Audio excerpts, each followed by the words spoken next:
Hello दोस्तों, हमारे channel अमृत coaching centre में आप सभी का स्वागत है। और आज 15 अगस्त के शुभ अवसर पर आप सभी को हमारी तरफ से ढेर सारी शुभकामनाएं। और आज हम आपके लिए लेके आए हैं जय जवान जय किसान क्लास 8 इंग्लिश लेसन 23 यानी जय जवान जय किसान के बारे में। इस कहानी में आप लोग ढेर सारी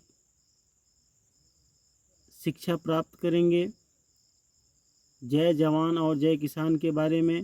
साथ ही साथ लाल बहादुर शास्त्री के बारे में भी ढेर सारी जानकारी हासिल करेंगे, जिन्होंने हमारे देश के लिए अपने जीवन न्यौछावर कर दिए। और इन्हीं सब सेनानियों के कारण हम आज 15 अगस्त मना रहे हैं और ढेर सारी खुशियाँ बांटते हैं एक दूसरे से।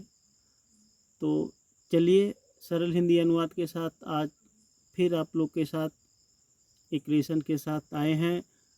तो इस लेसन के बारे में ढेर सारी जानकारी हासिल प्राप्त करते हैं। लाल बहादुर शास्त्री वाज द वर्दी सन ऑफ द इंडिया। लाल बहादुर शास्त्री भारत माता के योग्य पुत्र थे। यहाँ पे वर्ड मीनिंग भी है। वर्ड मतलब योग्य और कंट्री मतलब हमारे देश। तो जो वर्ड मीनिंग आपको बोलने में यानी प्रोनाउंस करने में दिक्कत होती है तो यहाँ पे हमने दे दिया है, आप इसको प्रोनाउंस कर सकते हैं।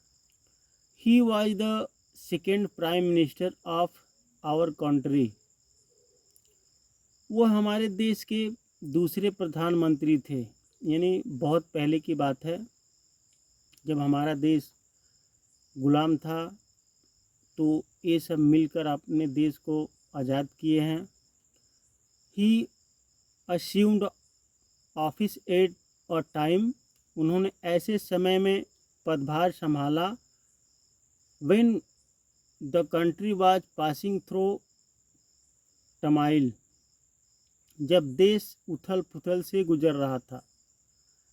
पंडित Nehru had just expired. Pandit Nehru का निधन हो चुका था, यानी उस परिस्थिति में इन्होंने अपने देश का रक्षा किया, अपने देश के बारे में सोचा। जब हमारा देश उथल पुथल हो रहा था, इधर उधर भटक रहा था, हमारे देश के यानी नागरिक जो थे सब इधर उधर भटक रहे थे।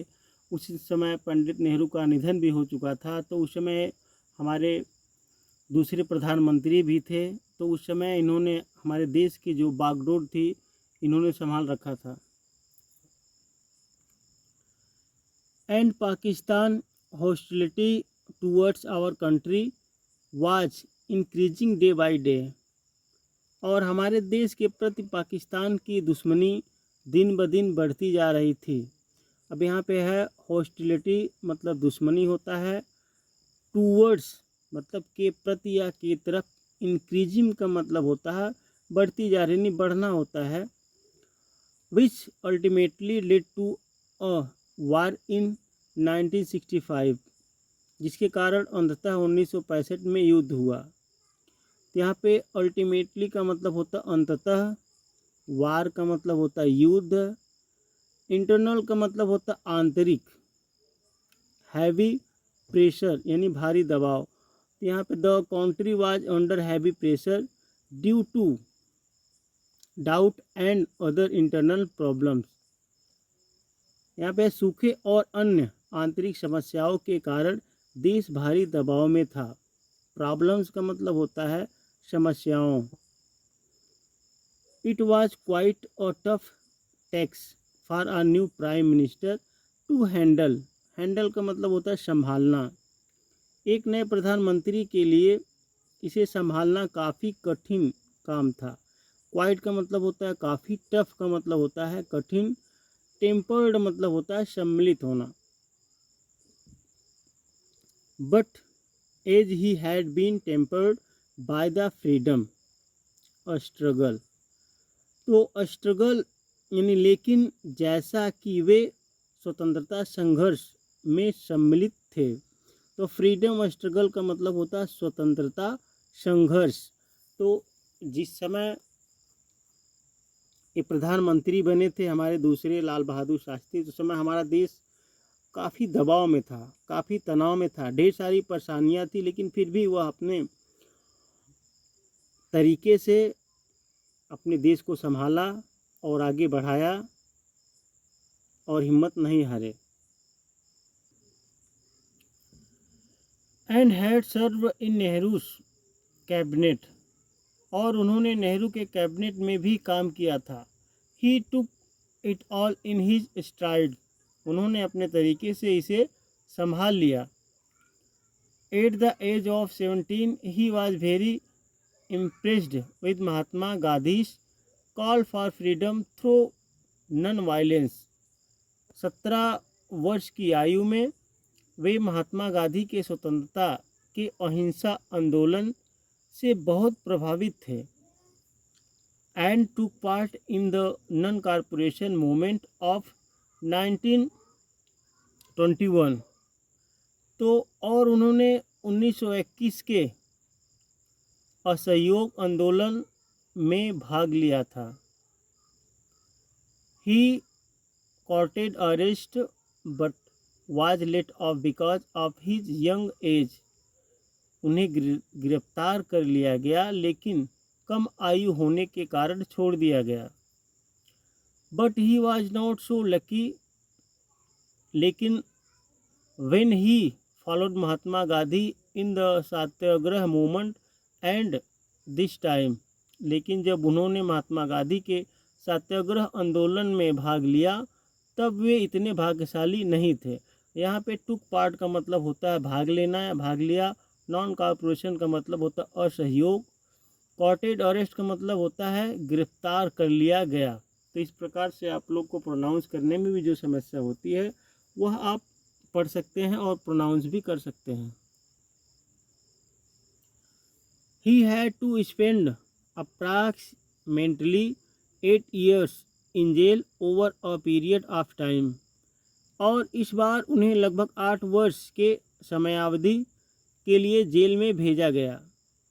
इवन थो, यहाँ तक कि he was made to undergo tremendous hardships, उन्हें कठोर मेहनत भी करनी पड़ी। He survived with the help of his prayers and physical exercise, लेकिन अपनी प्रार्थनाओं और भौतिक व्यायाम की सहायता से वे जेल गए, यानी झेल गए। सर्वाइव्ड मतलब झेल गए, प्रेयर्स मतलब प्रार्थनाओं, फिजिकल मतलब भौतिक। सर्वाइव्ड का मतलब होता है किसी चीज़ को बर्दाश्त करना, किसी चीज़ को प्राप्त कर लेना। He spent this time reading books of famous authors like Clark, Marx, Russell and Lenin, उन्होंने अपना समय प्रसिद्ध लेखों जैसे क्लार्क, मार्क्स, रसेल और लेनिन की किताबें पढ़कर व्यतीत किया। He also did some translation and wrote about the Quit India movement, उन्होंने कुछ अनुवाद का कार्य भी किया और भारत छोड़ो आंदोलन के विषय में भी लिखा। तो वे देखिए किस परिस्थितियों से वह गुजरे, आज इसीलिए उनका नाम इतिहास में है। तो हमें भी कुछ ऐसे कार्य करना चाहिए जिससे हमारा भी नाम इतिहास में रहे और लोग हमें याद करें। Before becoming the prime minister of this great country, इस महान देश का प्रधानमंत्री बनने से पहले he served the Congress in various position, उन्होंने विभिन्न पदों पर रहकर देश की सेवा की। First he was the general secretary, पहले वे मुख्य सचिव, and then became the home minister of UP, और फिर उत्तर प्रदेश के गृह मंत्री बने। देखिए कई पदों में वह कार्य कर कर उसके बाद प्रधानमंत्री बने थे। During his tenure as the home minister in the UP government, Uttar Pradesh सरकार में गृह मंत्री के कार्यकाल के दौरान ही made some progressive reform in the police department, उन्होंने पुलिस विभाग में कुछ तरक्की पर सुधार किए। In 1962 Pandit Nehru invited him to join the union cabinet as the minister for railways, 1962 में पंडित नेहरू ने उन्हें केंद्रीय मंत्रालय में रेलवे मंत्री के रूप में बुलाया। He resigned from this post after taking responsibility for a railway mishap that had happened during his tenure. उनके कार्यकाल में हुई रेलवे दुर्घटना की जिम्मेदारी स्वयं पर लेते हुए उन्होंने इस पद से इस्तीफा दे दिया। रिजाइन मतलब इस्तीफा दे दिया, रिस्पॉन्सिबिलिटी मतलब होता है जिम्मेदारी।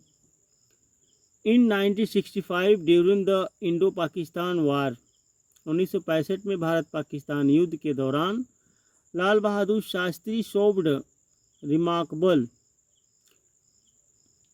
Ability, courage and leadership. Lal Bahadur Shastri ने उल्लेखनीय योग्यता, साहस और नेतृत्व का परिचय दिया। His inspired the countryman through his leadership, उन्होंने अपने नेतृत्व से देशवासियों को प्रेरित किया। And offered them the famous slogan Jai Jawan जय किसान, और जय जवान और जय किसान का प्रसिद्ध नारा दिया। फेमस मतलब होता है मशहूर, स्लोगन मतलब यानी फेमस स्लोगन, प्रसिद्ध नारा। फेमस मतलब होता है प्रसिद्ध, स्लोगन मतलब नारा। ऑफर्ड मतलब देना, कोई चीज़ किसी को ऑफर करना, जिन्हें मौका देना। तो इस प्रकार से उन्होंने इतना अच्छा कार्य किया जिससे हम लोग आज उन्हें याद करते हैं। उनका नाम भी इतिहास में है। अपने देश के लिए वो मर मिटे। That has been passed down the age, युगों युगों तक चलेगा। यानी जो उन्होंने दिया हमें, जय जवान जय किसान, आज भी चल रहा है और युगों युगों तक चलेगा। The Indo Pakistan war would have prolonged, Bharat Pakistan युद्ध लंबा चला। But fortunately the Russian government intervened, लेकिन खुशकिस्मती से रूस सरकार ने हस्तक्षेप किया। And on January 11, 1966 both India and Pakistan were forced to sign the